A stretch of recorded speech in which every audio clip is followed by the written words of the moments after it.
One of the best ways to grow a successful online business is to develop a strong, engaged community. We're talking full of people who read all of your emails. We love those people. They watch all of your videos. They trust you and your products. They also trust you when you recommend other products, aka affiliate offers. They share your content. They interact with you on social media. They tell all their friends. In other words, they love you. They love what you do and they love you. Now, in our business, we call them Gwins. Gwins, Gwyn. We call them Gwins after one of our biggest raving fans, Gwyn Marasco. Now, Gwyn, ironically, usually shows up at all of our live Facebook Lives. She shows up at all of our lessons, and she's not on today. And we thought that was kind of ironic because she's actually busy attending a presentation by somebody that we recommended that she attend. And the cool thing about that is she took our product recommendation. Gwyn watches all of our videos. She reads all of our blog posts. She, when it comes down to it, she purchases a lot of our products and she's getting results from those. She is a raving fan. But this doesn't just happen magically. You have to love on your tribe if you want them to love on you. And so today, we're going to share how to make that happen. We're going to share how to get your tribe to love you. It's the day after Valentine's. Love is in the air. So we're going to dive right in. But first, I want to welcome you, all of you who are on live, and share a way that we're going to love on you today. Not only are we sharing this awesome information, not only are we going to show you how to create raving fans, but we want to have something else to give you. All right. So one person on today's live will get a copy of, absolutely, without a doubt, my favorite business book of all time. It's called Raving Fans. Now you're going to get a copy of the audio version. I'm going to tell you why in a second. But first, I want to hear who here likes winning stuff. Who likes winning stuff? I'm assuming that's all of you, but let me know in the comments if you like winning stuff. And yeah, let me know. Awesome. Hey, Angela. Hey, Charles. Hey, Alyssa. Awesome. Kim, hey, how's it going? All right, so I said you're going to get the audio version because the audio version of Raving Fans is the best. They actually hired some awesome voice actors. And one of the characters is named Charlie, and the guy who plays this voice, I mean, it's just classic. I think the audio version, Mark, I think I had you look it up earlier. I think it's like an hour and 20 minutes and, something like that. It feels like it flies by. Honestly, it feels like it lasts like 10 minutes, It is an amazing book, and the audio version is so awesome that I estimate that I've probably listened to it at a minimum 20 times. Minimum 20, probably more like 30 to 40. And love it. So what are raving fans? Oh, I forgot to tell you. How can you win this book? You got to know how to win it. Right? You want to know how to win it. Leave a comment. The more, the better. Now, we want well thought out comments, of course, too. Now, occasionally we realize if you're saying yes or you're typing one of our declarations that you'll make today, there's only so far that can go. But we want comments, and shares. If you share, if you comment, you are entered to win. Sometime later, we'll announce the winner of the Raving Fans audiobook. Like I said, it is my favorite business book of all time, and it's going to completely transform your business. And a lot of what we're going to talk about today is not from that book, really. We're not going to share the lessons from that book, but it's based on the things that I learned in that book and then applied to my business and different specific ways that I applied those to my business. Now, what is a raving fan? I see Eric talking about Powers Hamburgers. Eric's from Fort Wayne, Indiana. That's awesome. A raving fan is a customer who is so devoted. This is from the book, from Kim Blanchard. So devoted to your products and services, they wouldn't dream of taking their business elsewhere. And they will sing from the rooftops. They will shout it about just how good you are. Now, we had one of these experiences recently with creating new raving fans. We're creating raving fans throughout the year. We're creating fans, our tribe members who love us throughout the year.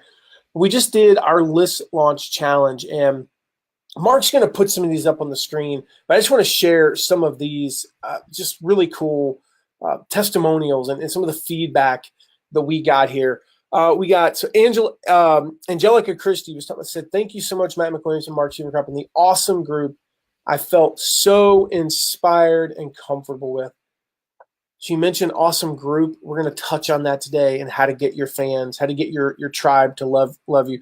Here's another one that'll touch on something we're going to talk about. Matt over-delivers like crazy, which sets a great example for what I want to do with my readers. That's from Kelly Pomerantz. Wow, it is so good, Alice K. I mean, you love hearing these things. Kathy Chavez said, I have told so many people about this challenge. They wish they had joined. When are you going to do it again? Again, we'll touch on some of that stuff later as well. Shay McNaughton, and these is just a sample of these. I mean, they're still coming in. It blows us away. Thanks, guys, for providing such intense, I love the rhyming there, immense, intense value this week. I'm mentally exhausted, and I know y'all must be mentally and physically pooped. This was a huge deal, and I'm missing you already, but I'll see you around the playground soon. Kathy says, thank you so much for the late night session this week. Again, added value. We'll talk about that. It was a total breakthrough for me. You helped me figure out my avatar. We'll talk about that as the floodgates are open big time. I was so behind, I almost quit. Carolyn, you are the greatest in every caring action arena. I think she meant area, but that means this is awesome, right? You two are an awesome team, says Jill. Thank you both for all that you do for others. Stuff like these live lessons help a lot. That was from Jill Horton. And again, that's just a sample of the feedback we got from that one thing that we did. So how do you get your audience to love you? How do you get them to just literally fall in love with you? Well, today we're going to share 17 ways. I wanted this to be shorter, I promise you, but I just had so many ways, and these are specific ways to get your audience to love you. Very specific ways. These aren't theory. They're not generalities. This isn't an exhaustive list either. It's meant to give you a starting point. Get those juices flowing, all right? Get those juices going. So we're going to share 17 ways. I want you to come up with some ways of your own, very specific ways of your own. So again, a reminder, you can win the book, the audio book, Raving Fans, my favorite business book of all time. Comment. We're going to have plenty of opportunities for you to comment. Comment, let us know what you're thinking. Ask questions. Those are great ways to comment. And share. Invite your friends. The more the merrier, as you'll see as we go along. One of the reasons for that. So share away. Let us know in the comments that you shared. We'll give you a big thank you. And also that's, we trust you. If you say you shared, you shared. And again, you can win the audio version of Raving Fans, which I've listened to about 30 times now, is my best guess. Matt, did you see Matt's comment? I haven't. I can't see the comment very clearly. They go by so fast. They go by so fast. Sorry. Nice. Matt says he's here for the free stuff. So nice. Matt, you will not win today. No, I'm just kidding. Do we tell him that part of winning is playing to my good side because I get to pick? Or yeah, that's true. The more you compliment Mark, the more likely you are to win. Also, if you have questions, ask him. Mark has permission to interrupt me. He kind of knows when, so that it's not awkward. We're talking over each other. It's still awkward sometimes. Yeah, he can interrupt me and ask a question. That's it. We're probably gonna move pretty fast because we got 17 things today. So let's start with number 1 because that is an awesome place to start. It reminds me of the Mitch Hedberg joke. I saw a commercial for a boxing match. It said it's a fight to the finish. That's a good place to end. All right. So number one, get clear on your role. Get clear on your role. So are you the expert leader? Have you been doing what you do for 40 years? Or are you the fellow journeyman? You're kind of going on this journey with them. Are you the reluctant leader or the gung-ho community organizer? None of those are wrong.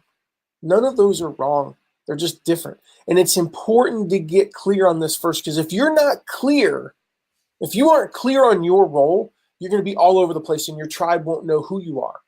Wait a minute. Yesterday he was the expert, and today he's the reluctant leader, and then yesterday he was the gung-ho community organizer, and then today he's like, he's asking me to help him. What is going on with this? Where are you? Are you 6 months ahead of your audience? Are you 6 years? Are you 16 years? Those are very different roles. And you want to get crystal clear on that role so that you can lead your tribe effectively. And that's what's going to make them fall in love with you. So what is your role? Let us know in the comments. What is your role? I'm going to pull this up so I can see the comments a little bit better. What is your role? Are you the reluctant leader? Are you the expert leader? Have you been doing what you teach for 16, 20 years? Are you on the journey with your audience? There's nothing wrong with any of those. But let me know in the comments. Let us know, what is your role? Are you clear? Are you not sure? That's okay too. So again, remember, the comments seem to come in. Like, I'm going to pull up Mark over here. I think the comments will come in a little faster if I'm directly on Facebook, won't they? It does. Yeah. Okay. Totally. So I'm going to pull up Facebook. And yeah, Jerry or Gary, I always wonder about that. And I asked that question. I always wonder about that. That's actually one of our lessons for later today. Is I'm going to share with you why I've always wondered about Jerry or Gary. We'll talk about that in a little bit. So let me pull up these comments here. Awesome. There we go. All right. So, let's see. Kim, expert leader who is still on the journey. Interesting. Alyssa, expert leader. Love it. So cool. We got some good responses there.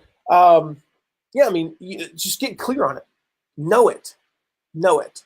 Now, number 2 is commit to leading your tribe. Now, I'm going to give you a short version of this. We actually did a presentation recently where I really dove into this one. We did a presentation called Passion to Profit, which we'll release sometime later this year as well. That's a free training. It's not open right now, but we'll release it later this year. And I talk about how I'm not a natural leader. I'm not. It's not I just woke up one day and I was a natural leader. I struggled.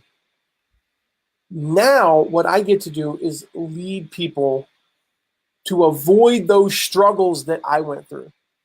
It's not really a natural thing for me, though. But that is key.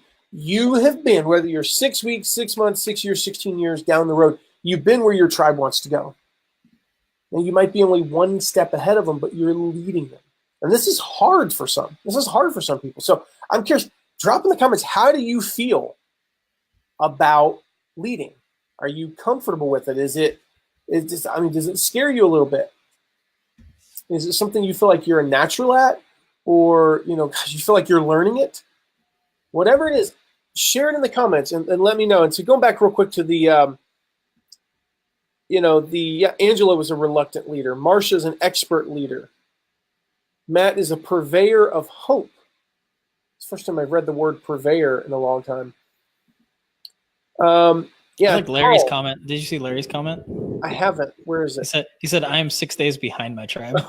Yeah, Alyssa says she's a natural leader. There's nothing wrong with feeling that way. Nothing wrong with feeling that way. But you have to commit to leading your tribe. Leading requires a willful commitment. You can write that one down, tweet that out, post it on Facebook, whatever.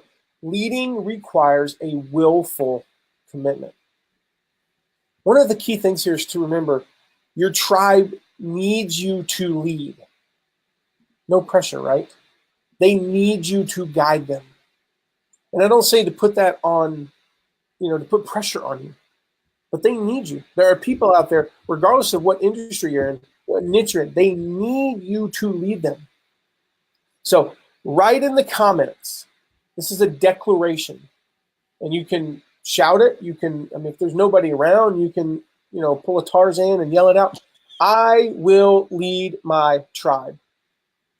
Write it in the comments, put it in all caps, type it with authority, write it multiple times. You don't get bonus points for multiple times, but still, if you feel the need to type it, shout it out. You might get some weird looks. I love one of the bumper stickers that I saw earlier, it was a couple months ago. It's on the back of somebody's car. It was like, I'm not crazy. I just like singing along to the music or something like that. So if you get some weird looks, if you're in the car and you're on this, that's kind of weird though. But I will lead my tribe. Yes, Nick. Yes, Nick.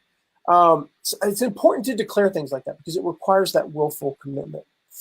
All right, so that's number 2 is commit to leading your tribe. Number 3 is know your people. Now, Again, I said these are specific things, so let me get specific with this. Get to know your people. Know their names. I said a moment ago, and I love seeing the "I will lead my tribes" kind of. That's awesome. I mentioned earlier, I don't know if it's Jerry or Gary. Why am I asking that? Because I want to know Gary or Jerry. Or I feel like this could totally turn into an episode of Parks and Recreation. And by the end of this, you could be Larry and Jerry and Gary and Terry. I want to know that. It's important to me to know something as simple as, is it pronounced Gary or Jerry? One of the big differences we know is we just did our big launch for List Launch Academy. And this was our first big launch in about 7 months. 7 months ago, we launched No Product, No Problem. We'll be launching that this summer, well, technically spring, late spring, very late spring, end of May into mid-June. And when we did our No Product, No Problem launch, we engaged with people. We just didn't do that many Facebook Lives. And we weren't really, we just didn't have an opportunity. It's not that we didn't have an opportunity. We didn't create opportunities. We didn't commit to creating opportunities to engage with our audience. And so when we did our first live call, it was great, but I only knew like 3 people on there. And it was a process. It took us about a month or so to really get to know our students. With List Launch Academy, I knew literally almost every single one of them. I already knew where they were from.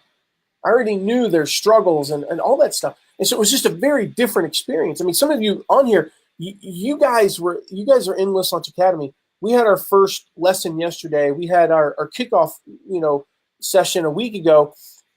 And I don't know to you guys, but it felt like family. It just felt like we were just continuing to hang out. Why? Because I know my people. Very different experience. And so, Mark, I don't know if Gary or Jerry has put in there. Now, do we know yet how to pronounce his name? I have not seen it if he has, but Okay. Alicia. I should just put my name is pronounced how. But Alicia said that her name is pronounced Alicia. And we've been saying Alicia. What I call Alyssa is actually Alicia? Yeah. See, I would never have thought to have asked it, but I want to know that stuff. So I'm probably still going to mispronounce your name for about the next 6 weeks because I'm so used to it. I'm just warning you. I'm also warning you guys, I'm very much under the weather right now. I've got a pretty severe sinus infection, so if I sniffle a lot, tough. All right, so speaking of that, would it be weird? Would it be weird if I typed in that my name's pronounced Mark and put M-A-R-C? Yeah, like Jerry, he says. Jerry, good. I know that now. Nick is pronounced Nick. That's great. Thank you. Matt is pronounced Matt. There, Nick. See what you started. I'm funny. curious. Larry, is it pronounced Larry or Larai? What do we? Dennis? Is it Dennis or Dennis? But Dennis, Matt, I mean, we're going to get into this later, I'm sure. But I mean, this is part of that loving on your tribe and building community is just the fact that you guys feel comfortable enough with us to joke around about this and have a good time. Like that's our personality and that's our community. And that's part of what we're talking about today is just that ability to do that. See, Kirsten, I have a cousin. His name's Kirsten, spelled exactly the same. And so I appreciate that, Kirsten. I'm just going to start calling her Curtains. She said like know curtains. Your people. Just like, guys, if you're just joining us, we got Susie, Marsha, Jerry, we're not pronouncing that, Alicia. Kirsten, Alicia, who we thought was Alyssa. I mean, there's a ton of you on. If you're just joining us, we're talking about how to love on your community. And we're talking about this. And one of the things that we were just to give you some perspective, if you're just joining us, where we went with that whole diatribe about name. I'm talking about knowing your people, know their names, know if it's Jerry or Gary. You want to know that. You want to know those things. You want to know if it's Alyssa or Alicia or Kirsten or Kirsten. You want to know those things. So know your people. All right. Number 4, this is a huge one. Do for one what you wish you could do for many. One of the struggles that we all get when we reach a certain point, and it happens very quickly. This isn't when you have 1,000 or 10,000 people or 100,000 people. This happens when you have a few people, right? You feel like, well, I can't do it for everyone, so I don't do it for anyone. I don't know what those things are. Sometimes it's recording a quick video for them. I keep going back to our launch that we just had. One of the things in our launch that we just did was I sent personal videos to a handful of people and replied to their emails. I could not do that for everybody, but I did it for as many as I could. I got this idea from Andy Stanley. We actually released a video recently about this, and he tells a story about how he had two people who worked for him, and they both needed a new paper cutter. Like, apparently this paper cutter is worth hundreds of dollars, enough that he had to consider it in the budget, and he could not get both of them one. So he bought one of them one. And that one person was extremely happy. And so you end up with one person extremely happy and the other who just still feels the same, if he didn't buy it for either one of them. Do for one, do for five what you wish you could do for your entire tribe. Those folks will love you. We just did I did a live coaching call with Gwen. We mentioned we call our people who love us, we call them Gwens because Gwen represents those folks. I did a live coaching call with her, about a half hour, where I coached her through a specific problem. We recorded it and actually made it available to some of our students. I can't do that with everyone, but I did it for her. I can do those once every month or so, but I did it for her because I could. So I did for one what I wish I could do for many. That's a key. That was number 4. Number 5, this is huge. Be clear on who you help, but also be clear on who you don't. For me, this is a new one because I just did this last November. What I realized was that I thought I was supposed to help everybody with their online business. And last November, I had an epiphany because we were working with a client and we decided not to work with that client anymore. And I referred that client to a friend of mine who does the same thing that we've done in the past for clients. And I said, you need to work with these guys because I realized this isn't who I want to help. I don't want to help millionaires make more millions. There's nothing wrong with that. Somebody has to do that. It's just not me. That's not my heart. And I said, I want to help people make their first dollar online. I want to help people go full time with their online business. And whether that's $40,000 a year or $100,000 a year to do that, I want to help them do that because I know what that does. I know how that changes family trees. That's where my heart is helping people who are just starting out. Maybe they're part-time, maybe they made a couple $100 and they want to go full-time. Maybe they literally don't even have a website yet. I want to help them get to that next level. I don't want to personally help, people who are already making $10 million a year make 14. I've done that for over a decade. I've helped, publicly traded companies and multi-billion-dollar companies make more billions. Again, I don't regret it. I learned a ton, and there's nothing wrong with that. It's just that's not where my heart is today. And so I got clear on who I wanted to help, but also who I didn't. And what that meant was, and we'll talk about this a little bit later, I had to abandon some people. I had to basically say to them without saying to them, I'm not your guy anymore. I'm not going to help you. That can be painful, but you have to do that. You have to be intentional. So I want you to discover who your tribe is and who they aren't. Just Tuesday of this week, I did an interview with a guy named Jim Boston. Jim's in our Start Mastermind group. And Jim was talking about who he wants to help. And I was like, dude, I'm your avatar, I think. I'll volunteer to be your first interview. Now, again, do for one what you wish you could do for many. I can't do these interviews with more than one person every month. But he interviewed me for a half hour. And what he discovered is I'm not his avatar. That's a major epiphany for him. Interviewing me helped him refine his avatar. So here's my question in the comments. Who do you help? Who do you help? Who do you not help? And when you define who you help and who you don't help, that leads you to your avatar. This is a specific person. Give him or her a name. Our avatar is not actually named Gwen. Our avatar is named Pete. Now, Gwen is representative for purposes today. We call the fans who just love us the most, we call them Gwens because Gwen, it represents that. Gwen is a real person, Gwen Marasco, who would be on today were she not on a presentation. She's actually taking a course that we recommended, and she's with that person right now. So who do you help? We see, I can help somebody making $20,000 to make $40,000, or somebody making $5,000 to make $50,000, or somebody making $0 to make their first dollar, because we know what that does. Christian moms who need to overcome anxiety. And Alicia, so I got it right there. Alicia did what I'm about to ask you to do. Who's your avatar? What's your avatar's name? Ours is Pete. We put it in all caps. We put Pete in all caps for this reason. When you see a word in all caps on any page, it stands out. When I write sales copy, when I talk about Pete, I want him to stand out. I want one thing to stand out on that page more than any other, and that's the name Pete, because Pete is our avatar. Everything we do is for Pete. So what is your avatar's name?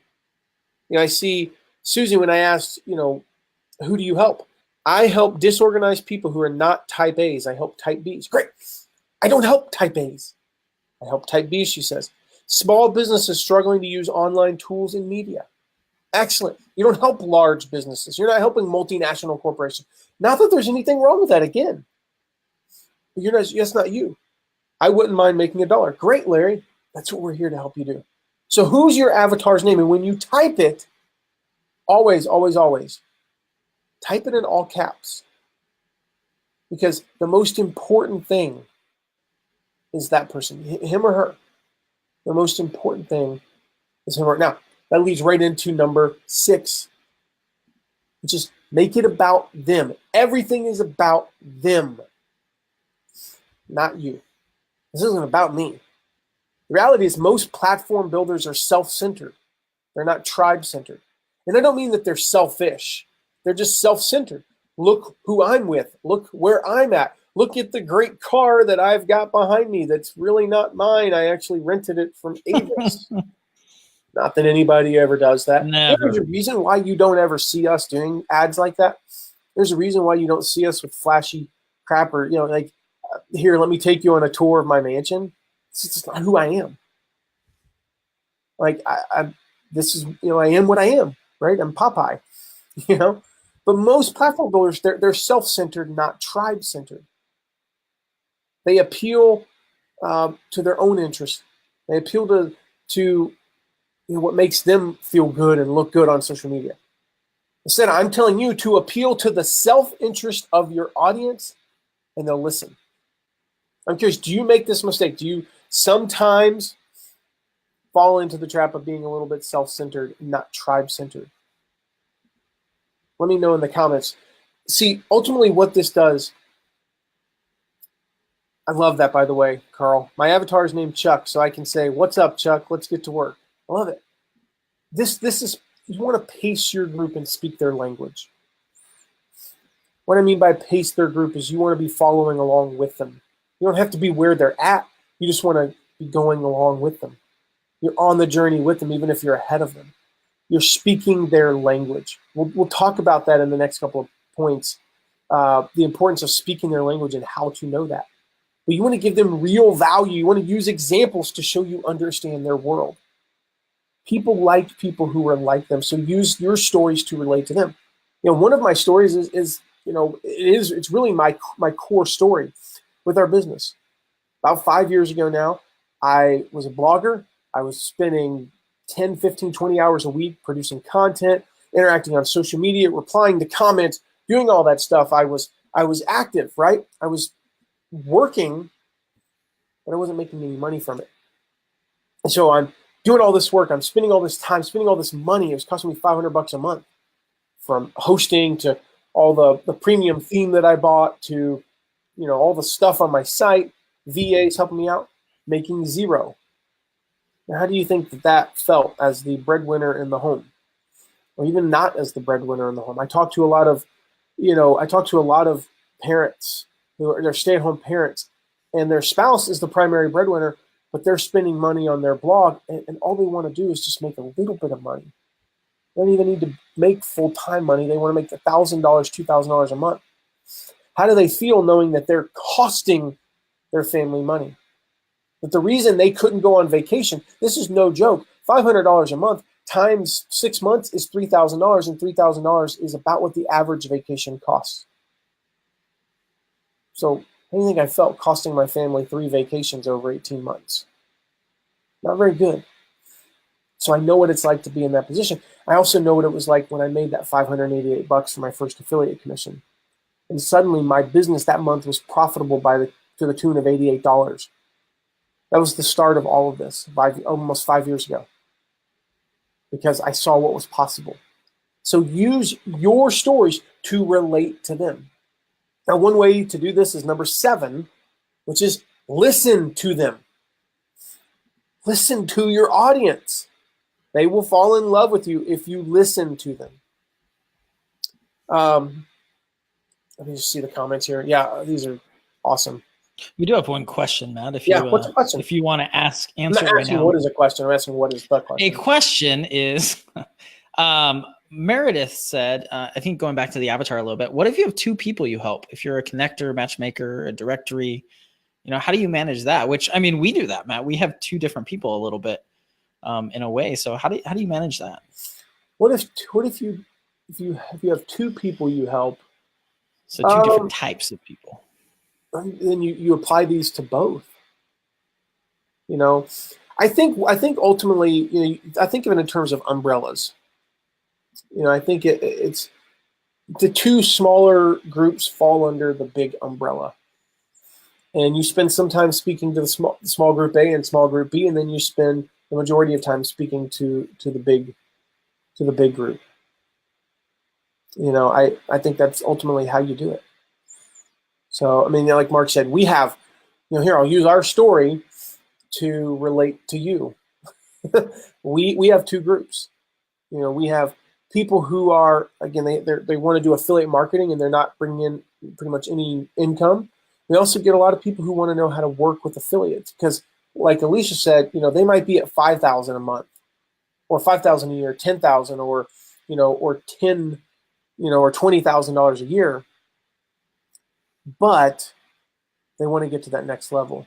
They want to be able to go full time, and we can teach them how to do that by working with affiliate partners. I actually have an affiliate program. So I mentioned that one of the ways to do this is our point number 7 here. Listen to them. Listen to them. Interview them. I mentioned James Boston. He interviewed me, so he learned from me. Keep all the comments that anybody ever makes in a file. Survey your audience. Compile those comments, compile that feedback, and begin to look for trends. One of the ways to do this one of the ways to listen to your tribe is to differentiate. We'll talk later about haters, but how to differentiate between a hater and somebody who's actually giving you very constructive feedback, even if it's painful. And we have a student who's like that. I thought this student, I've told him this, and because I appreciate him more than he'll ever know. I wrote him a thank you card recently and told him, just how much I appreciated him. When he first started giving feedback, I rejected it. This goes into something we'll talk about later, which is transparency. I rejected his feedback because I didn't like it. And I rejected it because I thought he was wrong. I genuinely thought he was wrong. But then one day it hit me. And this was painful feedback. I mean, this feedback sucked to get. It was very painful. But I went back and just thought through what he said, and I went, you know what? We need to make some changes. The reason why we're doing this presentation today, and this is many months later, is very much a credit to the feedback he gave us. The reason why we did do the things that we do, and we do all 17 of these and more now, is because of the feedback he gave us. It hurt. It was painful. But I mean, I remember the conversation when I told Mark. I said, you know what? I've been thinking, and I told it was actually Mark and my wife Tara, and I said, I've been thinking. This guy David's right. He's right, and we're going to make some changes. And and we did. We didn't make some big announcement like we're changing everything. We just did it. We did it. Call a press conference. That's the big thing, is to listen to them. To answer Susie's question, how do you save all the comments? You copy paste them. Now, over time, you can have a virtual assistant do that or something it's totally doable. But you just, you go in and you copy paste them into a doc, into a Google Doc, and just keep them. And you begin to look for certain words and phrases and trends, but listen to your audience. Now, again, we'll talk about this later, but you got to learn to differentiate between, critical feedback and just hate. So my question for you is, how are you listening to your tribe? What are some of the ways that you guys drop a comment and let me know how you're listening to your tribe? And so again, I apologize, guys. I'm a little under the weather, so if I sniffle a lot, it is what it is. So I know we have a ton of people who are joining us. Awesome comments. Susie, Alicia, I see that. Mark. Hey, Mark. Not Mark Seavercrop, Mark Ross. Hey, Who said something along the lines of, it's interesting how you guys continue to show up unexpectedly when I'm more free than normal. Yeah, we're psychic. I just told him that's how we roll. That is how we roll. That's what we do. Awesome. Love it, Carl. Love it, Jerry, Larry, Meredith. Awesome. Yeah, I mean, Susie points out, I asked them in my email. And group and got responses. Yep, I created a survey so I could learn more. It's not that complicated, but listen to your tribe. Listen to them on social media. All right, so number 8, about halfway through, create a community. It goes beyond you. You want your tribe to be interacting with each other, just like I see you guys doing here. Just like I see you guys, you're interacting with each other. You can also create a Facebook group. I mean, Rachel Miller is amazing at this. Create a Facebook group. And there's a great way, because you'll see more as we go, but when you get folks interacting with each other, you no longer have to be the primary driver of interaction. So do your tribe members interact with each other? Are you giving your tribe an opportunity to engage with each other? Let me know in the comments, like if there's some strategies you've used to do that. But one of the big ways that you can do that is just to, again, get them commenting and they begin to see each other. We'll talk about this in point number 10, but get them to interact with each other and they'll see each other and they'll want to take it to the next level. They'll want to connect offline, even though it might be online. One of the ways you can do this is number 9, which is to share their stories. So if somebody, see, I love that. Susie, Alicia, check your PM, please. I love that. Share your audience's success stories. Now, if you're just starting out, you might not have any of these. That's okay. But when you do, share them. Spread them. Now, one of the benefits, this is also acts as social proof for you. If you have a product and somebody's had a success story and you share it, that's social proof for you. And that's hugely valuable. But what happens when we see somebody who has a success story with a product and we see them, we go, I want to be like them. In fact, I would like to know them. Mark, we have, people that we know, people that we're friends with today, that part of how we got to know them or begin to want to interact with them was because they were a success story for products that we appreciate. 100%. Many of our friends and acquaintances and connections and valuable people that we have relationships with were success stories for Jeff Walker. And we're big in his community, and so we got to know these folks.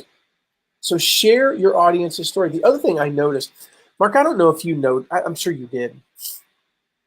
One of the things that's really powerful about that is when you see a success story, what do you think? When you see somebody else be a success story, you think, I want to be a success story like that. Mm-hmm.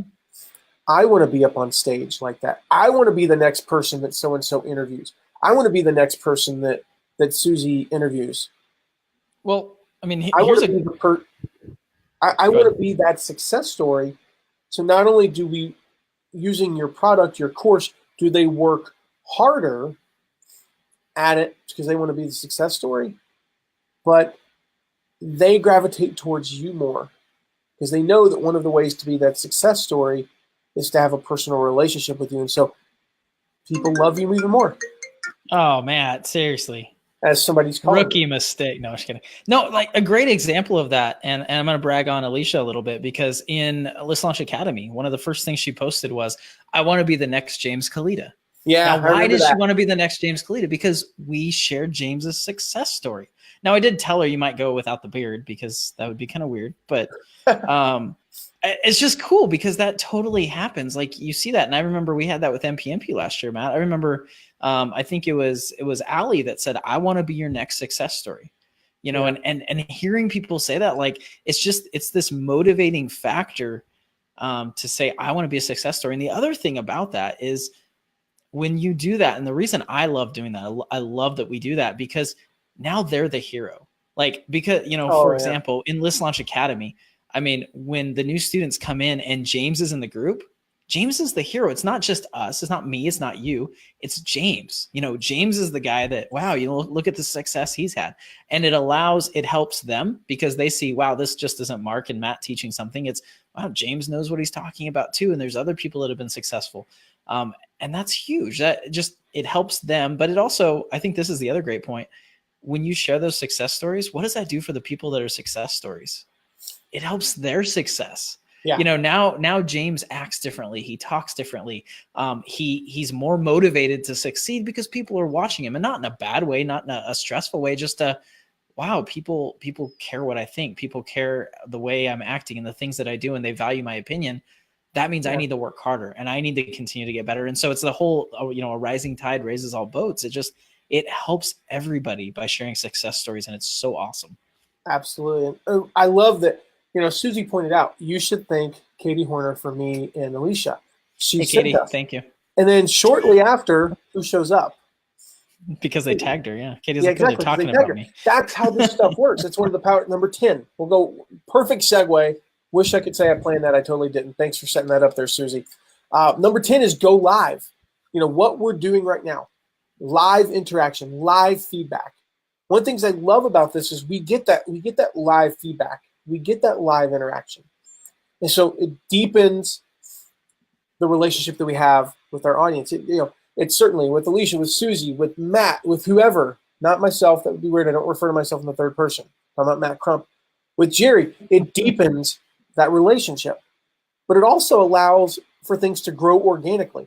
Just like the little thing there where Susie tagged Katie, and Katie's been on our lives before, and we know Katie and we love Katie, and Katie's got a huge thing going on today. I'm shocked that she was even able to jump on for 5 seconds if she's still on. Taking the time, yeah. Even something like that, it grows organically.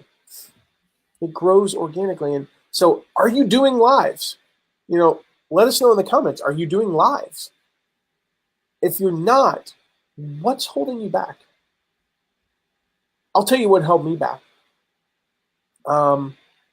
There was a couple things, actually 3 things. One, I didn't, just to be, this goes right into number 12, which we'll talk about with transparency, and number 11. So the next 2 I'm going to kind of hint at when we talk about this. I didn't really like how I looked on video. I didn't do a single video until 2.5 years ago because I didn't like it. And, you know, we'll get into a whole thing, but I just didn't like it. And I realized, you know what? That's selfish. I don't like how I look on video, so I'm not going to serve my audience in a way that only I can serve them. That's selfish. So I'm saying that about myself, not necessarily you. That's selfish, is what I said to myself. The second reason is, how am I supposed to do this? Like, I don't have a script, and you know, it's not going to be perfectly polished, and I'm going to do, like, you know, we did lives recently where it's like, you know, I held up. We'll talk about this in a little bit. I held up these. How cheesy is this? Oh, it's not. You know, is it really going to be that effective? And you know, it's not produced. I'm not spending 80 hours producing this single video. What we actually discovered is I'm better live. But I didn't know that until we just started doing them. I didn't know that until we actually started doing them. And so I thought, all these things, right? Another one, that held me back from doing lives was, is my equipment perfect? My equipment, is it perfect to be doing live? I don't have the studio that so-and-so has. In fact, I just realized that light's out, it's funny. I kind of turned that way. And I'm like, I never turned that light on, so there you go. But what was it? Mark, who was it that said this? It's not alive. It's not alive until a dog shows up or Mastin Kipp. Mastin Kipp, yeah. You're not doing live video until one of your kids walks in on you, a dog shows up or whatever. Now our kids are asleep and we don't have a dog, and nobody's going to start mowing their yard. So we're pretty safe. We're pretty safe doing these lives between 3 and 4 or so p.m. Now, but your phone went off. Yeah, but somebody called me. It's this spam number that keeps calling me on my Google Voice, and I don't know how to make it stop. It's actually me just checking to see if your phone's on silent when we do these. Well, it's not my phone; it's my computer. It's the actual laptop. I don't have the fanciest one. I mentioned before when my studio now costs probably. I'm going to say the stuff in here is probably about $5,000 to $7,000. When I first started, it was about $75. But I did it. The first video I ever recorded, I go back and listen to it. It sounds so bad. I recorded it on an iPad through the iPad audio, but I did it. That was the important thing. Do you remember my first videos? Oh my gosh. Yeah, same thing. They're painful, right? Oh, I don't even like watching them anymore. Yeah, I can't do it. I can't do it. It's terrible. So the point there is do lives. Do lives, which, guys, perfect segue. Number 11, I'm out of fingers. I don't know why I bothered. So number 11, let's do that. And then when I get to 16, what am I supposed to do? Number 11, see, this is live, right? Get very personal. Get very, very personal. Share personal stuff. Go deep. And when I say go deep, I mean uncomfortably deep. Do I like talking about the fact that when I first started doing videos, I didn't like how I looked on video and it scared me a little bit? No. I don't like doing that. Maybe you're like me. Does it scare you a little bit to get personal and to go deep? I don't like talking about that. But I know that if I say that, it will serve somebody. It will help somebody. If I don't say that, it's selfish. Get personal. Your audience will love you for it. And that's the key. You want them to know what's going on personally.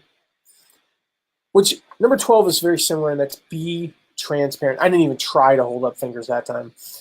Be transparent. Now, being transparent might sound a lot like being personal, which we just covered. This is different, though. Being personal is about sharing your life and your world. It's about what's going on in your life, your struggles and stuff. Being transparent means being forthcoming, ethical, and trustworthy. So what that means is when the stuff hits the fan, you tell people about it. It's crucial. Believe it or not, customers, your audience members actually reward transparency. Yeah. Even when the transparency reveals something that's less than positive. One of the best examples, Mark, there's a link. I'm going to ask Mark if you can drop a link in the chat. It was from Buffer. I love when you do this. Let me pull this up here. Let's see. So they posted this, and it said, we've lost nearly half our social referral traffic in the last 12 months. This is Buffer, okay? This is a social media tool, one that is designed to increase customer engagement and social traffic. And they admitted publicly, the name of the article basically was, our own social traffic has plummeted. This is how the article started. This is a little tough to admit. I've been failing at social media marketing. But if you look at the comments, you'll see some amazing stuff. And this guy Jonathan wrote and said, of all the headlines in my inbox this month, Kevin, yours took the Oscar. So we've lost nearly half our social referral traffic in the last 12 months. Stopped me dead in my tracks. I read every last word and followed all the links. I almost never do that. This post is not only informative and insightful, but sheer genius. Catch this. Catch this, Johnny. I'll tweet it today to my 134,000 closest friends on Twitter. One of them said, it's the honesty of it that works.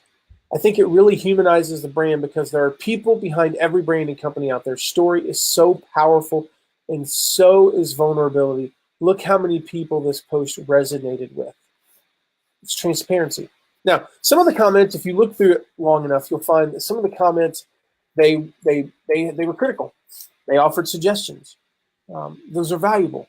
I'll bet Kevin and the Buffer team are taking it all seriously. But mostly the users are just impressed. They're just impressed. They're engaged, right? So what does it mean to be transparent? Well, there's 4 keys here. Number 1, don't be afraid of customer feedback. We talked about that earlier. I talked about David, who was very critical, and it completely changed our business. Number 2, you have nothing to hide. Nothing to hide. Number 3, this is a tough one. Your personal and your work personas are very homogenous. They blur. They're a little blurry. Sometimes you don't know which one you're in. And then 4th, we talked about this, listening. You have conversations with your customers. That's how you become transparent. Now, as a quick reminder, one of the ways we're going to love on you today is to give away a copy of my favorite business book of all time. It's called Raving Fans by Ken Blanchard. To win it, leave a comment or share. Either one of them, you'll be entered to win. And we're going to draw a winner here shortly at a very appropriate time. So be transparent, though. Just to go back to that, just like Buffer was. They came out and said, we're sucking at social media. Wait a minute, you're a social media company. That transparency helped them form a relationship even better with their audience. Number 13 is to interact with them. Now, the key here, you know what interact means. Reply to their comments, do lives, blah, blah, blah, right? All the things we're doing. Reply to their Facebook comments. Don't just leave them hanging. And you can't do all of them. Again, do for one what you wish you could do for many, but do as many as possible. The key here is to be intentional and spend the time. So for me, what that looks like is about 10 minutes a day, twice a day, I intentionally log on to Facebook and I respond to customer comments. I respond to people in our tribe. I answer questions on my blog. I respond to emails, that in some way allow me to interact with them. You have to be intentional, though. What gets calendared gets done. So put it in your calendar every day if at all possible. Don't just do it willy-nilly, because then you get sucked into the vortex, spending 90 minutes on Facebook. That's not how you do it. Be intentional with your time. Number 14 is over-deliver. Now, I know what we think of when we think of over-deliver. It means a person paid for a product and they get a little bit more. I'm talking everything. With your lead magnet, you over-deliver. If you promise them a free report, give them a video too. If you promise them a video, give them a PDF, give them a workbook, give them a checklist, give them just a little bit something extra. If you promise that you're going to publish a blog post every week, add a video in every now and again. Over-deliver in some way. When they purchase your product, we always have. With Lewis Launch Academy, we added 2 extra weeks. We promised 12 weeks, we gave 2 extra weeks. 2 extra weeks of content plus an extra implementation week, so it's actually 15 weeks. Now that's 12 to 15, that's 25% more. That's a pretty significant increase in the amount of time we're going to spend. But with every course we've ever done, there's always a surprise bonus. Yeah, we plan it. Again, intentionality, right? But over-deliver. Over-deliver. Now, speaking of over-delivering, we meant it. We meant this. One of the ways that we're over-delivering is to give away that Raving Fans book. Mark has something to say, and then we're going to give away that book. Well, I want to ask, and I'm gonna play devil's advocate a little bit here, Matt, because you and I were at a conference a while ago, and someone who we both respect actually said you shouldn't over deliver all the time. He said that you should strategically over deliver. Do you want to tie that in a little bit? Because I mean, that's what we do. I mean, you know, and I thought his point was very, very well taken, for me at least, that he said, if you over deliver in everything, now you're just delivering because everybody expects it. Yeah, totally true. I mean, it is, John Ruhlin is the author of the book Giftology, talks about the key to gifting is surprise and delight. It's the reason why I don't send Christmas cards anymore. I just don't. Just Christmas cards don't surprise and delight people, really. There might be a little bit of delight, but who's ever been surprised that they got a Christmas card? Maybe you're surprised at who sent it, but it's one of many. But how many New Year's cards do you get? How many St. Patrick's Day cards do you get? How many just random cards do you get, right? So I don't mean this the wrong way, but most of the Christmas cards we get end up in the recycling within 24 hours. It's just not that special. But if I got a random stuff, card in the middle of the year, that one stands out. I've got cards over on my bookshelf. A Victory Over Japan Day card. A Victory Over Japan Day, a Columbus Day card, or just like I said, thank you for whatever. I have a stack of cards over there. Every single one of those is either a random card or a birthday card. People who remember my birthday and sent that to me because birthday, like it's one thing to send me a card on Jesus' birthday. It's another to send me a card on my birthday because it stands out. I don't get many birthday cards. Most people don't. I probably get like a dozen at the most. So if you're one of them, it stands out. And he says surprise and delight. So make the over-delivering a surprise, and it's in a delightful experience, not just something that you always do. You have to pick and choose when you do it. But yeah, I mean, I think it starts from the very first experience they have with you.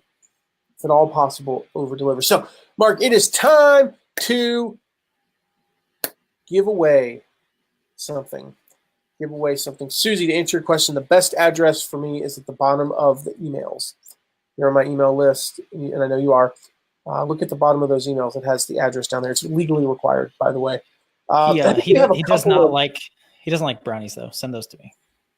I think we have a couple of questions. So, let's do that giveaway, Mark. Who is the winner of the audio version of Raving Fans, my favorite business book of all stinking time? I'm really scared to pick somebody. Because if I pick a certain person, they're going to think that they got away with something. Oh. But that certain person also has had really good comments today. In addition to the offering. The suspense is killing me, by the way. Hamburgers and those sorts of things. But I am going to have to do it. And we're going to pick Eric Miller. It's not because he's offered stuff. It's because he's had really good comments. And there was one that I wanted to share a while ago, and then I knew we were going to come up to it. But when you were talking about listening, he said that he just got back from the Middle East. He was in I think he said a flight special ops group. And he said that almost as important as leading your tribe is knowing when to follow. And that really struck me because I thought that was a very insightful comment and very true. We've all heard that the best leaders are followers. And I think that's, that was a valuable comment. And that was just one of the comments he's made. Eric said he's a safe choice. That makes me laugh. But I do need to make clear that, Eric, this doesn't mean that just because you yell, pick me 7,000 times that you're going to win. Usually we don't pick those folks. I know, right? It was the quality of the comments interspersed with his humor, which I do appreciate. Eric is hysterical. So Eric, PM me your address and we'll get that to you. Yeah, Eric is a trip. Eric and I had lunch, and gosh, it had to have been 4 or 5 years ago. Really? He's actually from Fort Wayne, and he brought, and then in the mail, like a week or two later, we got a bunch of pink flip-flops. And I won't get into that. I'll leave that. Over-delivered. Look at that. No, and I will say he won even the fact that he was trying to bribe me with a case of beer and coffee, and I said, you picked the wrong things because I'm LDS. And I don't drink coffee and I don't drink alcohol. So that's awesome. What about coffee beer? All right, guys. So to finish up, we got 3 more. No, Eugene, you did not miss the last 3. We're coming to them right now. Awesome. All right. Oh, cool. He's in a hotel room in Mississippi. Really cool. So somewhere near Alicia. Okay. So number 15, encourage their dreams. Your audience will absolutely love you if you encourage their dreams. One of the key phrases here that we love is imagine what it will be like when. When you're speaking to your audience, see, that's the thing is you got to know what is the when blank. Imagine what it will be like when what? Imagine what it will be like when you have your own business. Imagine what it will be like when you have the garden of your dreams in your backyard. Imagine what it will be like when you're in the best health of your life. Imagine what it will be like when you make that first affiliate commission. Imagine what it will be like when you have an email list of 5,000 or 10,000 people. Imagine what it will be like when you hire your 20th person. All of those reach different audiences, right? Imagine what it will be like when your kids come home with a report card of all A's. Imagine what it will be like when you can travel with your autistic child and not be fearful that there's going to be a scene. I mean, you could go on and on all day. Name a niche and imagine what it will be like when. Imagine what it will be like when you encourage their dreams. And again, you have to understand what their dreams are. What are their dreams? Well, how do you know that? By following so many of the other steps that we've talked about. Doing lives is a great way to understand their dreams because you can ask them. You can ask them, what are your dreams? I'm actually curious, what are your dreams? I mean, practice what I preach. What are your dreams? Let me know in the comments. And then what you need to do is actively position your solution, your product, your platform, your email list, your whatever, as the best way to make their dreams a reality. I believe wholeheartedly, if your dream is to build a successful online business, you are currently part-time, following me is the best way to do that. We will help you to do that.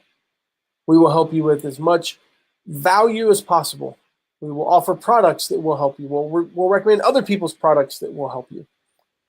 We'll also do Facebook Lives where we share 17 tips that will help you. You know, we're going to do all of that, but you need to actively position your stuff as the thing that will help them. Encourage their dreams. Imagine what it will be like when. So I'm curious, what are your dreams? But I'm also curious, what is your audience's dream? What is that blank? You know, imagine what it will be like when. What is theirs? So I just posted something like this in my own Facebook group. I posted it as a question. I mean, this is Kirsten, not Kirsten. The thing I'd really love to do is blank, but my fear of blank is holding me back. And then I help them overcome their fear to better position themselves to achieve their goals. That's what it's all about. Yeah. You know, the thing I'd really love to do is imagine, you know, mine is, you know, retirement, Michael says. I mean, the thing I'd really like to do is travel. I mean, I have a lady, this is a perfect example. The thing I'd love to do is travel more. But my fear of my autistic child acting up on, you know, while traveling is what holds me back. So imagine what it will be like when you can, and this is what she helps people do. Imagine what it'll be like when you can travel with your autistic child and not fear. It's powerful. My dream was build an online business that generates $20,000 per month, and now I just want to beat Eric in the next draw. Nice, Jerry. Who said that? Jerry. Noted. You know, noted. To understand how to put the pieces together and do affiliate marketing for real. I've got the basics, but email swipes and understanding email marketing is holding me up. Says Heather. Hey, Heather. You know, all of these are, just imagine what it will be like. I love what Kirsten says. The thing I'd really love to do is blank, but my fear of blank is holding me back. That gets you to that point where you know the imagine what it will be like. If we go back to this example, by the way, one of the ways I'm doing what we're teaching, I'm highlighting Kirsten, and you know I'm not doing this in a manipulative way, Kirsten, but I'm pretty sure you're liking or even loving us more now that I'm using, you know, complimenting you and using you as an example. That's one of the things that we touched on earlier. So do things like this. I didn't plan this, but it's perfect. So think about any niche. The thing I'd really love to do is start my own business, but my fear of failure is holding me back. It could also be my lack of. The thing I'd love to do is start my own business. My lack of finances is holding me back. The thing I'd love to do is start my own garden, but my fear of what? Not having enough time holds me back. The thing I'd love to do is eat healthier, but my lack of time to produce the meals is holding me back. So imagine what it will be like. It's powerful, Kirsten. I love it. I love it. I love it. Hey, Eugene. I'm Susie. I'm great at one-on-ones, but my fear is to get large and have to be on all the time and not have the support to handle the day-to-day tasks. That's why you hire people, Susie. And maybe that's one of your fears is hiring people. I know it's been one of mine. I got that fear because the first or second company I ever started, we built to $18 million a year, 52 employees, and it failed. And I never wanted to feel that again. I was in pain. I cannot express the year-long emotional distress that I went through after that business failed. It was it was our baby. There were three of us. It was our baby. We loved that business like a child, and it failed. We had an opportunity. I don't know if I've ever shared this story publicly. I can't remember. I think maybe I have. We were offered in 2006, maybe late 2006, early 2007. We were offered the opportunity to sell the company for $54 million. And in an instant, I would have been worth $13.5 million. Now, trust me, that would have been a really bad thing at that time in my life because I'd have blown through that and probably become a drug addict. But, we had that opportunity. Fast forward only a few years later, and we sold the company for debt. That hurt. That was painful. So I had this fear of hiring people. It's one of the reasons why we haven't scaled as fast as we could is because quite frankly, I was scared. I didn't want to go through that again. There was a time when I was responsible for hiring. I interviewed half the people that worked for us.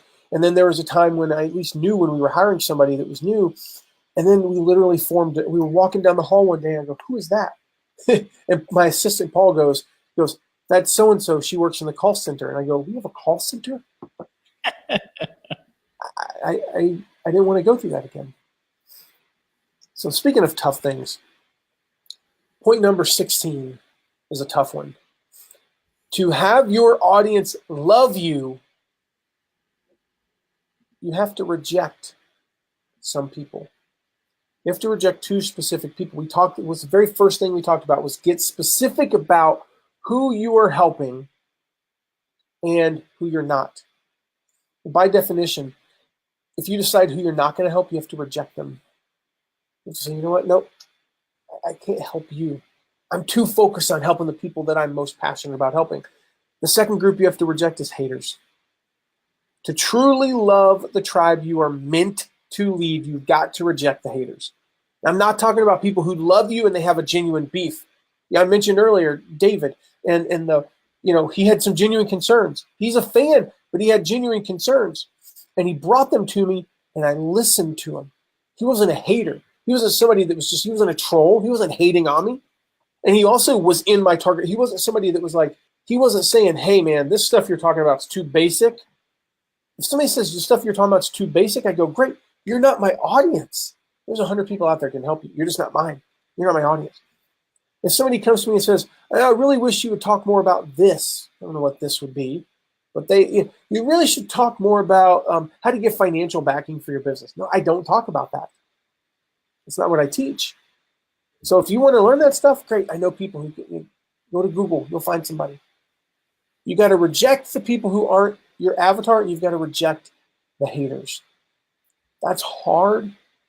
I'm a recovering people pleaser, as Michael Hyatt would say. But you got to do it for the sake of the people that you really are going to help. It's the 80-20 rule. You gotta be able to, you want to help the people that you're supposed to help. They take 20% of the time, quite frankly. and forget about the 80% or the 20% that take 80% of your time. And then number 17 way you can get your audience to love you is just be honest. Kind of the overarching thing, but I mean it in a specific way. If they ask, and I mentioned earlier that we call these people who love us, we call them Gwens because Gwen Marasco so represents them. If they say, hey, should I buy this product? And they tell you their story and it's not a good fit for them, even if they have the money, you tell them no. And I say this because Gwen has asked us before, I think this product might be a perfect fit for me. And I said, no, it's not. And telling her no costs $1,000 or more. But it's the honest answer. And it's not hard for me to do that. It's just who I am. But I'm going to be honest, going to be transparent. The thought crosses my mind. But maybe how could I justify this? How could I justify this and make this worth? And I go, what the heck are you thinking? Like that's not the way we operate. So be honest. Tell people if something's not a good fit for them when they ask. Tell people when you recommend an affiliate product, you know what? This actually isn't for you. Don't buy it if it's not for them. And we do that even up front. We say, like in our reviews and stuff, we say, hey, if you're in this position, don't buy this. Don't. Yeah. If this is for small business owners making $100,000 to $1 million a year. If you're not in that category, don't buy this. Right. This is for people with our Start Mastermind group. We actually went in reverse. With our Start Mastermind group, we said, what'd you say? That was totally fun. Yeah. Like just to see people like freak out. This is for beginners. Preferably you have 0 subscribers and you've made $0. Now we kind of went up a little bit from that. Well, I've only made $27. Okay, you're fine. We have people come to us and say, well, I've only made $5,000. No, you're actually too qualified for this particular group. I'll have another group for the intermediates.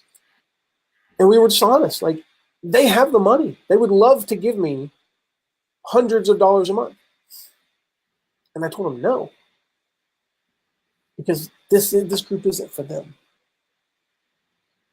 And then there was another person who explained her financial situation. I said, honestly, no, I would not join right now. I don't know that you can afford this. And while I'm confident that you'll make the money back quickly, right now you need to not do this and maybe join us the next time. It's not painful to do that. It's just being honest. So be honest. Your audience will love you as a result. Guys, there you have it. What's that, Mark? Can I be honest about something? No. Yes. Can I also allow you as the figurehead of said company to over deliver a little bit? Sure. So I've seen in the comments, guys, that a lot of you are saying, hey, what was point number 11? What was point number 6? What was point number whatever? So Matt, while you were teaching, I was actually putting together a way, and I haven't done the actual thing, but I've created a way for them to sign up if they want it. Where we'll put together a PDF with all 17 points. You can download it and you can use it. So all you need to do to get that is go to, and I'm going to drop it here in the comments. We're just going to go. You're doing this live while we're on. While we're on, I set it up. Go to mattmcwilliams.com/love your audience. And that's going to tag you. And once we finish it, we'll send you that via Messenger. So I'm just dropping the link in. Oh, okay, cool. Yeah, so we'll create that. I'll go back and go through all of Matt's notes. I'll put them all together. It'll just be like a bullet point checklist that you can get. And also, if you're not signed up to get notifications when we go live on Facebook, you will send you those too. So you'll get both of those. And that's just the way, an over deliver thing. I mean, and guys, I mean, that's the way you need to look at your business. As we're sitting here, Matt and I both do this all the time. It's like, how can we help you to be successful? And, when I looked at this and Matt said he had 17 points beforehand, I'm like, holy crap, that's a lot of points. And there's they're going to make notes and stuff, but there's no way that everybody's going to get all of them. So this is a way that we can over deliver to you guys. Make sure you have these points so that you can then love on your audience so that they will then love on you. So that's awesome. Well, cool. There and get it to you my favorite kind of over delivering is when Mark does all the work and not me. Simply because it'll probably be later today, maybe Monday, but probably later today we'll get that to you. Simply because of my schedule the rest of the day. So, well, awesome, guys. You have it there. There you have it. 17 ways to get your audience to absolutely fall in love with you. I know we went a little bit long today, but I want to make sure to get all 17 of those points to you. Again, Mark mentioned the URL. It was mattmcwilliams.com/love your audience. All one phrase there. And you can get notified when that PDF is ready. And all 17 points right there in your Facebook Messenger inbox. Yeah, go to mattmcwilliams.com/FB chat. Make sure you subscribe to our Messenger updates so you can get notified when we go live. We are sometimes consistent with when we go live, but our schedule changes. Like this week, I don't think we've ever done a Friday Facebook Live. We're sometimes consistent. We're sometimes consistent. We're irregularly consistent. So go to mattmcwilliams.com/FB chat, and you can get notified when we go live. Make sure to like us, like our page, do all that fun stuff, and we will see you. But if you do the love your audience, you'll also get notified. So it's like a twofer. Yeah. So thank you guys, Ray. It's been awesome to see Ray Posh, Esty, Marsha, Carl, Barry. You guys are all awesome. Thanks for being on today, and we will see you next week. Take care, guys. Have a great weekend. Bye-bye.